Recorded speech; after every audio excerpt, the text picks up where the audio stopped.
Hello and welcome to another video. I want to especially say hi to and thank all my new subscribers. I believe I have about 3,000 subscribers now, and that's really amazing. I'm really thankful for all you guys appreciating and watching and commenting on my videos. I really love responding to your comments whenever I get the chance, and I love hearing from you guys, so thank you for that. So I have two things today that I wanted to talk to you about. And first off, I'll just preface that by letting you know I am visiting in Vermont right now, and I'm currently outside on the deck. So please excuse any traffic noise you may hear in the background. I'm kind of surprised actually that the traffic noise can get through to my microphone because I am kind of out in the woods. But I guess maybe that just goes to show how sensitive a microphone it is, which is probably a good thing. So I'm here outside on the deck right now, and it's kind of late afternoon. There's a brook running in the background all over the property, and that's kind of the bubbling noise that you'll be hearing. There's also lots of birds out in the background. It's about late afternoon, like I said, and the sun's kind of shining down through the woods and the trees as well, so hopefully if I can snap a picture after recording this, I will put the picture right here over what I'm talking to you guys about. So, I have two things to talk to you guys about, and the first, I'm just going to let you guys know that I have started a GoFundMe campaign, and it's open and accepting donations, and I'm going to get into and explain a little bit what that's about in a moment. So I just thought I would read a little bit of my campaign description rather than ad-libbing here, just so that you get to hear the nice long description. Okay, so it goes like this, and you'll see the same thing written out on the page if you visit it as well, and I'll post the link in a moment. So welcome to my page. My name is Megan, and I love to help others by creating ASMR videos in my spare time. I'm also a therapeutic horseback riding instructor, as well as a volunteer coordinator. I've been making ASMR videos for 1 year, and I truly enjoy my ability to help others through the simplicity of ASMR. On my ASMR channel, you'll find a range of relaxing videos, purposefully created for individuals who experience a sensory phenomenon known as ASMR, Autonomous Sensory Meridian Response. This physical sensation manifests in the body as a profoundly relaxing, tingling sensation, especially in the scalp and the neck. The spine, arms, and legs may also be affected. It's similar to how chills or goosebumps radiate throughout the body. For some people, this is a real physical sensation, and for others it's simply the general feeling of deep relaxation throughout the mind and body. Certain sights, sounds, and sensory experiences known as triggers can cause this intense feeling of relaxation, known as ASMR, in those who experience it. In my year of creating videos, I have noticed two things. One, I love making ASMR videos. I love interacting with my viewers, and I feel so thankful to be able to help others in this way. And two, I wish it were possible to put out way more videos in better quality than I'm currently able to do. Which brings us to my next point. Thus far on my channel, I have relied on 2 point-and-shoot digital cameras. One is broken, and the other I borrow. I've also been fortunate enough to purchase and use a Blue Yeti microphone, which has served me well. Unfortunately, I'm not able to plug my microphone into my digital camera when recording, meaning that I must tediously sync the audio of every single clip during the editing process. The process of filming, editing, and posting videos is extremely time-consuming, especially when I am constrained to the limits of my spare time. Due to the lengthy nature of good ASMR videos, editing one 40-minute or hour-long video can take seemingly forever. This is why I am reaching out to my friends, subscribers, and viewers. I hope to upgrade my equipment to a better quality camcorder that I can plug my microphone into. by simply combining all of the visual and audio information into one editable clip. This will drastically reduce the amount of time spent on editing, as well as increase the visual and creative quality of my videos. I also hope to purchase a better windscreen for my microphone, instead of using a piece of foam held on with an elastic band, as well as a maneuverable tripod to hold the camcorder steady, instead of my dense metal one from 1960 with one duct-taped leg. I'm very excited about this opportunity to upgrade my equipment, and I can't wait to bring these new changes to my channel. I look forward to the day when I can post videos every week or every few days, as opposed to every month. I look forward to bringing my viewers better content faster, and fulfilling their content requests more readily and easily. By donating to my campaign, you're actively helping me reach my goals, and this means so much. I appreciate all of your compassion and generosity to help me help others. Any donation, no matter how big or small, will assist me greatly in this upgrade process, as well as get us all on track for more ASMR from me, Megan, of MegInWhispers. Thank you all for your support and donations, and thank you for listening. I really, really appreciate it.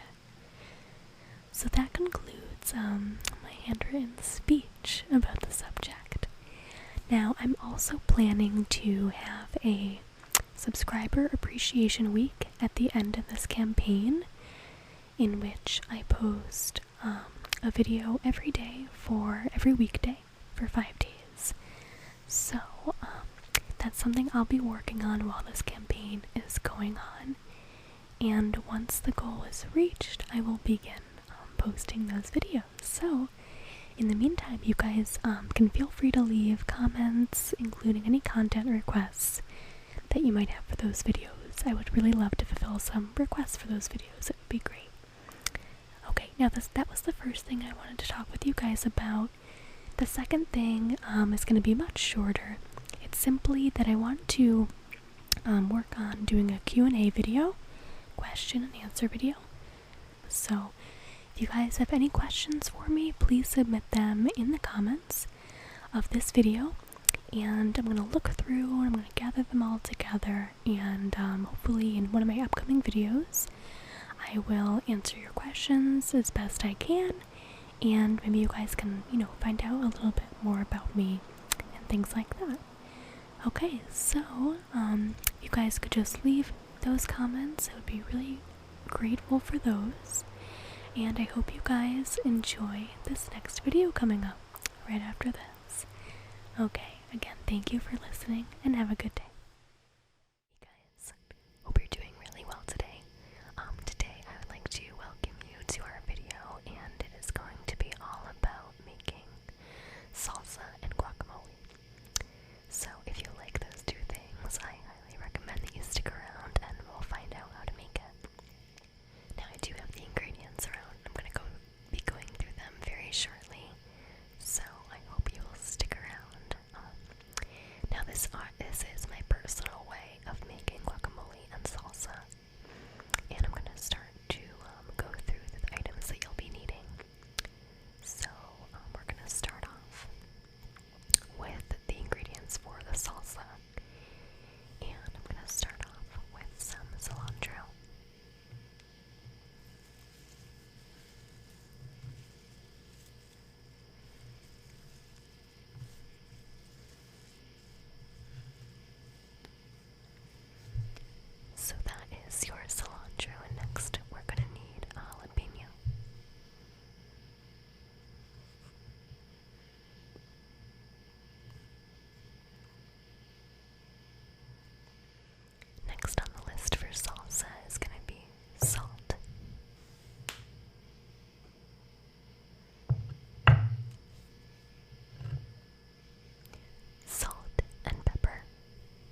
are going to be needing part of 1 onion, and you can use red or white onion, whichever you prefer.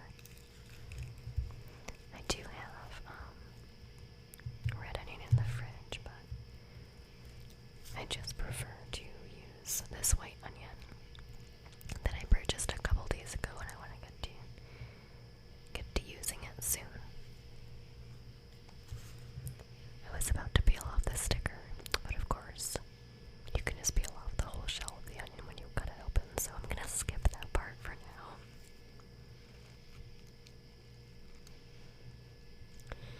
We're also going to be using, oh gosh, there goes my bag of chips. There it goes, falling down like a tree. So I have here some red tomatoes, and I need to use up this large tomato because I bought it a little while ago, but I also have an array of these cherry tomatoes, which my coworker gave me fresh from their garden a few days ago. So we're also going to incorporate these.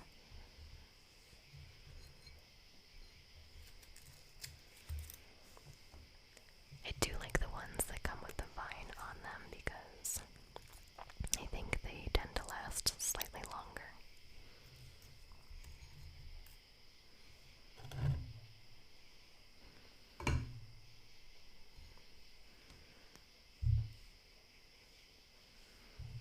Last but not least,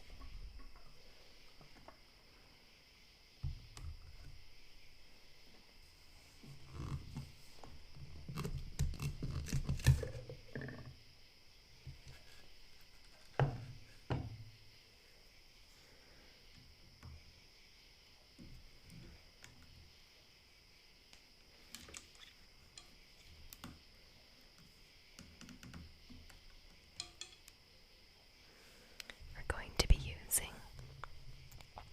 a food processor. Now, of course, if you don't have a food processor, you can always do this and chop it by hand. That's totally fine. And honestly, if you like your salsa to be very chunky, I also recommend cutting it by hand because it also works very, very well and it gives you that nice chunky result. But for time's sake, I am going to use the food processor. And in case you're wondering, this one is part of a 3-piece, well, more than 3 pieces, but it's mainly 3 pieces, but it's part of a set. And the company is Ninja. It's part of the Master Prep Professional set, I believe. And not that I have any affiliation with Ninja or anything, but I do highly recommend this product. I think it's about $50 on Amazon for the whole set. It comes with a food processor, a blender, and then like a mid-sized container for either food processing or blending smoothies or things like that. But it is such a simple system to use. I really recommend it if you ever get the chance, or if you're in the market for buying a food processor. Okay, so without further delay, we are going to start up on the salsa, and the first step is going to be to either cut up your tomatoes a little bit in kind of a rough chop, or since I have the cherry tomatoes, I might just add in a couple of those. Now, because I have so many cherry tomatoes, I might make this into kind of a large batch, so it lasts me a few days, but we'll see how it goes. I'm going to start out by chopping up the large tomato, and we'll go from there.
this right here is looking more like the amount of tomatoes that I want, and my key with doing salsa and also with guacamole is that I actually don't love tomatoes on their own, so what I do with salsa is I kind of make sure that the ratio from tomatoes to other ingredients in it, the tomatoes are kind of the base, but they're not what the salsa is all about for me. So the salsa is going to have the tomato base, but it's also going to contain the onion, the jalapeno, the cilantro, the salt and pepper, of course, and also I'm going to add in some lemon.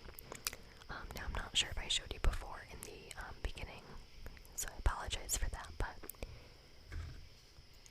I do have some lemon here, and the reason why it looks so strange on the outside, you'll see that it's missing patches around the outside. That's because I took away some lemon zest from it, which is when you kind of grate the outside of the lemon to get its skin, and that is the lemon zest, and I was using the zest to make some frosting, actually. Oh boy, that must have been over a week ago. And that was for a cake that I made for my grandfather's birthday. Anyway, back to the salsa. I'm gonna add the juice of half a lemon into the salsa later in the process. So getting back to the present time, we're gonna put this aside. And at this point, I'm gonna chop up a little bit of the cucumber.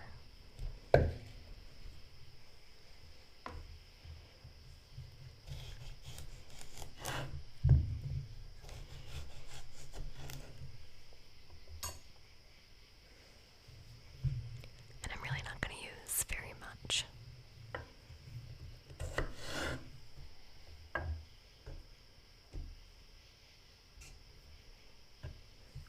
This is just to cool down the jalapeno, because I like that the jalapeno adds a little bit of zest, but I don't like it too spicy. Please excuse the terrible cutting and chopping. I'm at kind of a strange angle with this between my camera and the microphone right now, so it's a little bit dicey. Excuse the pun.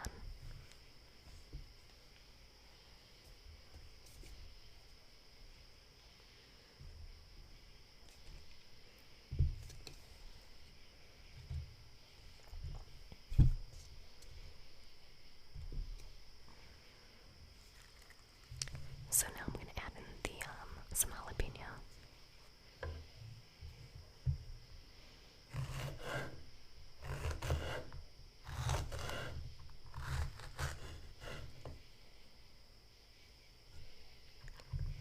And about half of one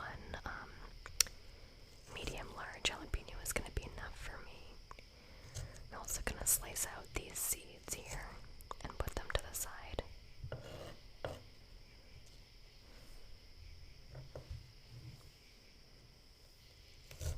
Because I think the seeds are the hottest part, and I'm not a huge fan of the spiciness.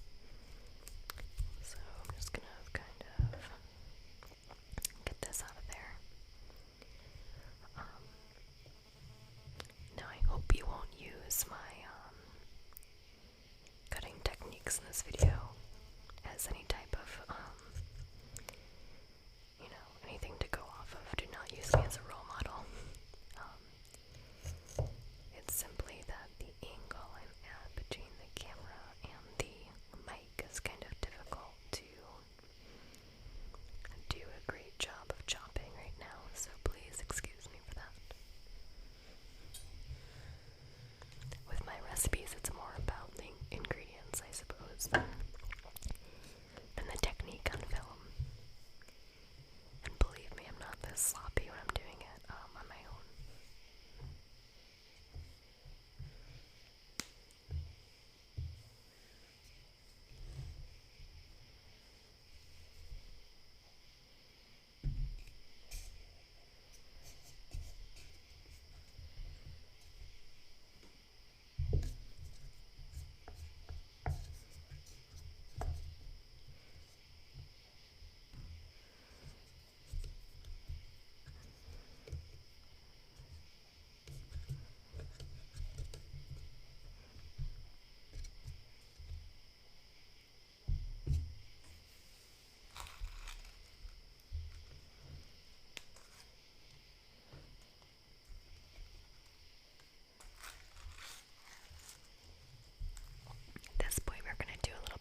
As you can see, this food processor right now is very full, and I'm going to, at this point, take it to the kitchen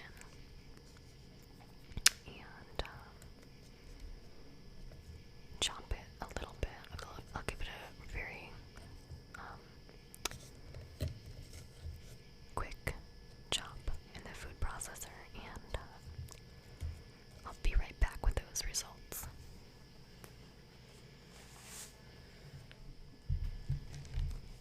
So I've just given this a very short chop, and I just pulsed it for about 1 second each, 3 times. This is the result now.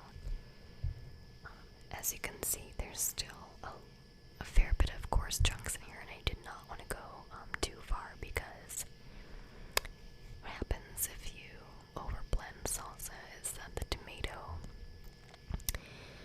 kind of turns into a juice and it loses its like chunkiness, and so I don't know, I like the chunkiness in the salsa. So I suppose if you want a really liquidy salsa, you could go for it more, but I like the chunks. So I'm gonna leave it like this, and I'm just gonna add in the last couple ingredients, which is gonna be our lemon juice and our cilantro and salt and pepper to taste. So let's go ahead and do that.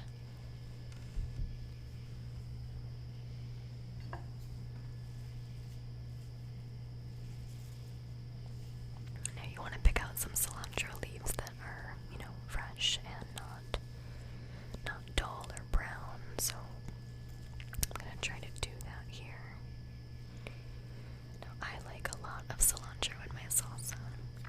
However, I know that for 10% of the population, it's a proven fact that they don't like cilantro, and it's a genetic disposition. So if you are one of that 10% and you hate cilantro, then by all means you can skip this step. But if you're one of the 90% and you love cilantro, then I would invite you to add in as much as you like here. Obviously make sure that it is fresh and it is washed and clean before you add it in, and this is definitely pre-washed, so I have nothing to worry about here.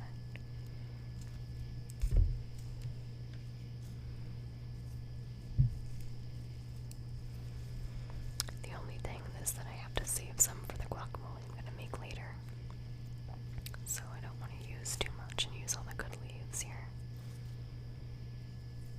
But still, I do love me some cilantro.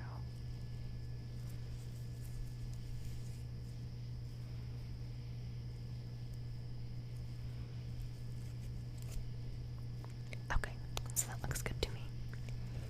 Now when I put it in the food processor, I'm going to give it a rough chop.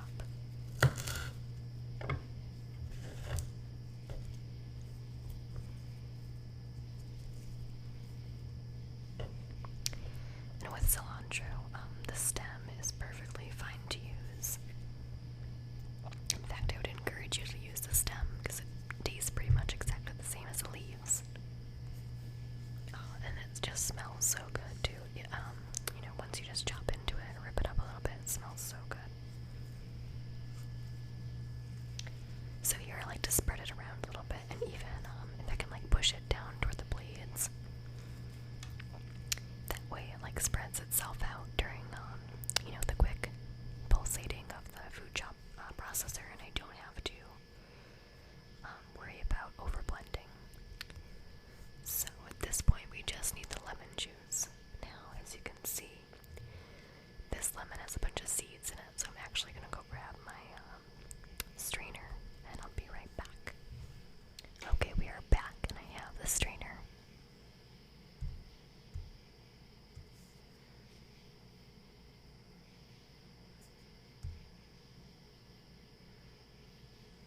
Looks kind of like that, and I'm going to put that in my left hand. I'm going to wring out this lemon with my right hand, and we're going to weed out these seeds, and we're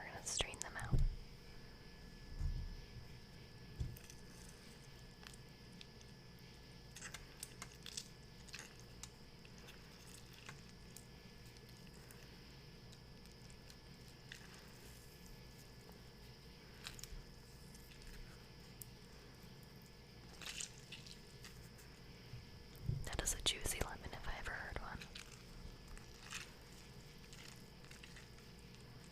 You can also kind of like rub the lemon against what's come out to encourage the juice to fall through.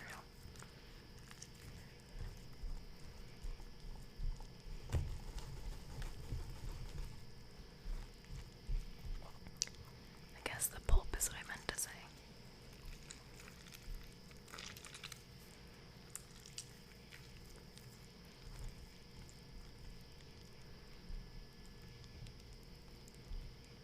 Okay, so this lemon is officially done for, and I'm going to just go wash my hand really quickly. So finally at this point, I'm going to bring you guys over to the food processor now that we have pretty much all the ingredients in there. And I'm just going to show you guys what it's like really quick as I do the final chop. So we'll be right back.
Okay, so this is the final result, and I'm gonna go ahead and do a taste test, excuse me, using a chip.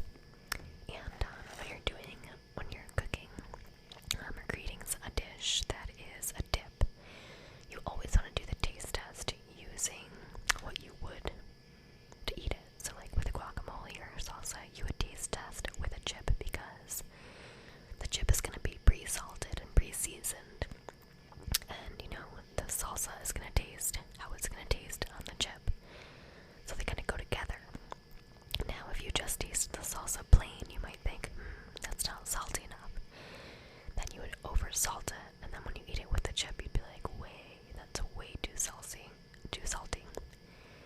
You'd be like, well, that's way too salty now. So again, always important to taste test with the chip.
or just eat off the excess with a chip, whichever you're gonna do.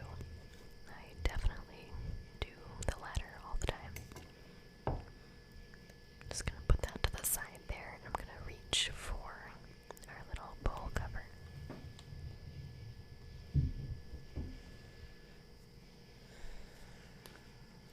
And this little cover is gonna fit right on top. It's gonna seal in the goodness. Now, of course, you know, I wish that I could eat the rest of this right now for a late night snack. However, we must move on to the guacamole, which is equally as exciting. So we're gonna put this to the side for now, and I would encourage you to store this in the fridge. Ooh, it feels kind of heavy. I'm excited for all that salsa.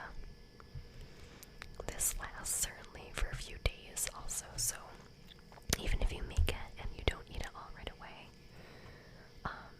I always, you know, can eat this throughout the whole week, so it's very, very handy. Just gonna put this to the side here.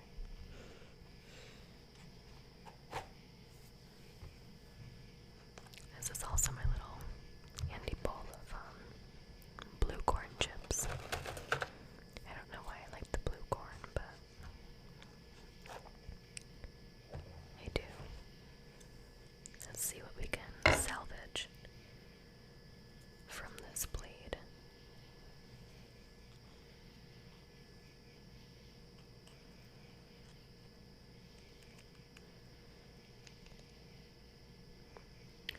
So far, so good.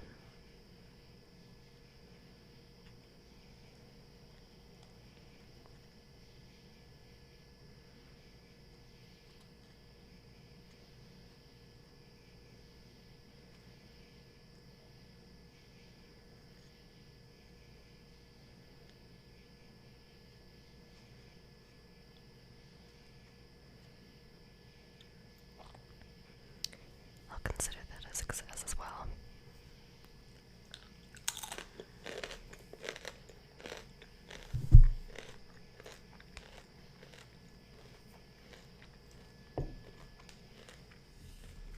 So I have washed off my board here, and I've taken out my avocado and my tomato. Just gonna go ahead and peel this off.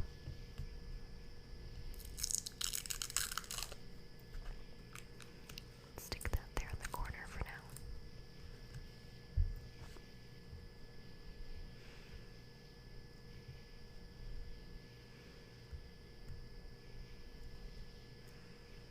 It seems like this one doesn't want to come off willingly, so instead I'm going to chop it all. Sorry, tomato.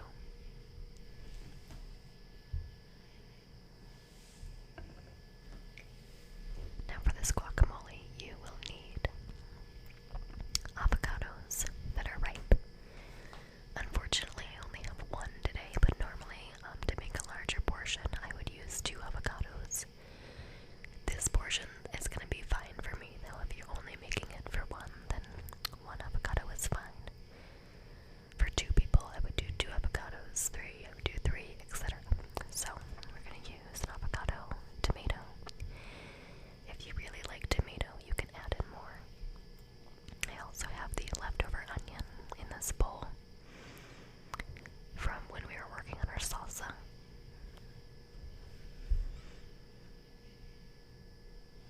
Hopefully you can see that there. We are also going to use the juice of half a lemon, or about 1 tablespoon of lemon juice. You can also use lime juice for sure. I would recommend though that you use fresh lemon or lime juice from an actual lemon or lime, because that's going to give you the best taste. We're also going to be using a little bit of mayo. You can use your favorite kind. My favorite kind happens to be Hellmann's because it's the greatest one, obviously. And I'm going to put that to the side for now. You can also add in, let's see,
so that's fine.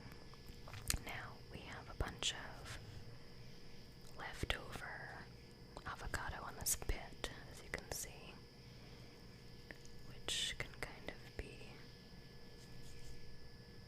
annoying to take off, but we will persevere. Just gonna do a taste test on this. Yeah, so the fruit itself, or the meat of the avocado itself does taste fine. So we will go ahead using this one, which is good because I don't have any more else here at my house right now.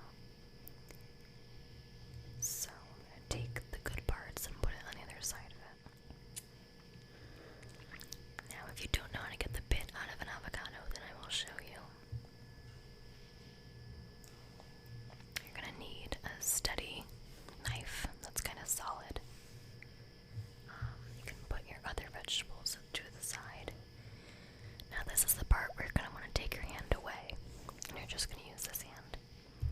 The goal is going to be to chop into the bit with kind of a heavy hand so that the knife gets in there good. Then you're going to twist it out, like so.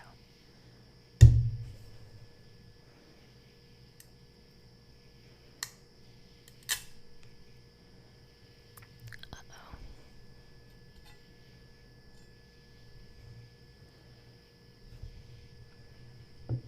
Looks like this avocado is challenging in more ways than one. Let's try again.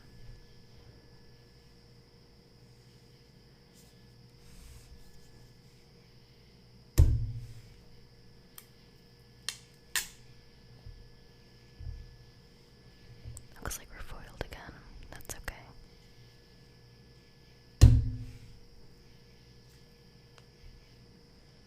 At last. Okay, so you're going to take this, and the easiest way to remove it is not by going like this.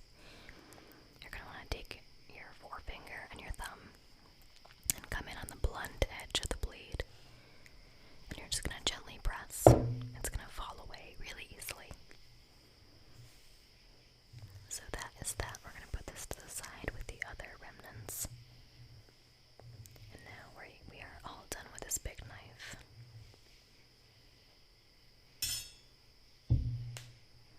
My hands are already all avocado-y. So before we add this to the big bowl, I'm going to take out my onions that I have not chopped yet.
since we're only using one avocado, I'm not going to use much cilantro. But in this case, since I am not going to use my food processor, I'm going to take the cilantro in a bundle. I'm going to fold that bundle in half, and now I'm going to use my serrated knife to cut this up into small slivers, which I'm going to put into the guacamole very shortly.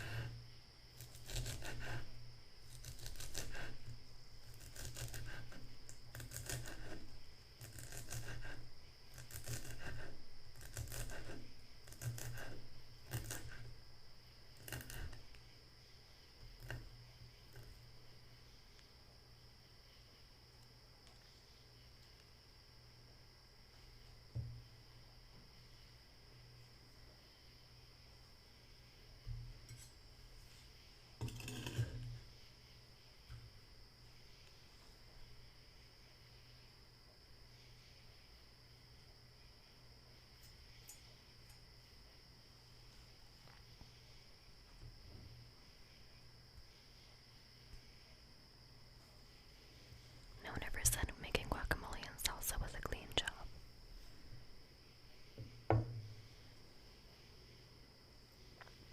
As you can see. So now, while my hands are still at least able to open up a jar of mayonnaise, I'm going to go ahead and do that, and we're just going to use 1 teaspoon or tablespoon of mayo.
At this point, I'm going to add a little bit of salt and pepper.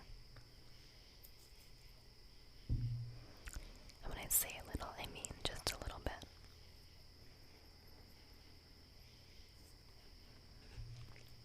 And now finally we're going to go for the lemon juice.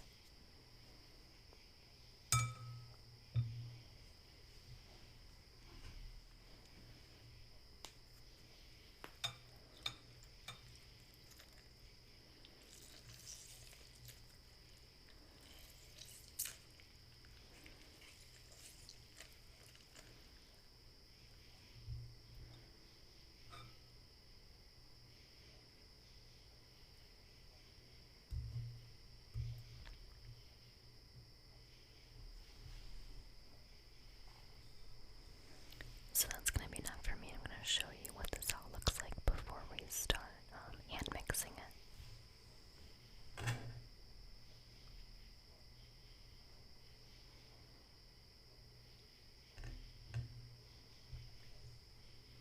At this point, I'm going to take a fork, and I want it to be a thick fork that kind of can withstand some kneading. I'm just going to go ahead and start to mash the avocado and all the contents of this bowl together until it is well mixed.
actually like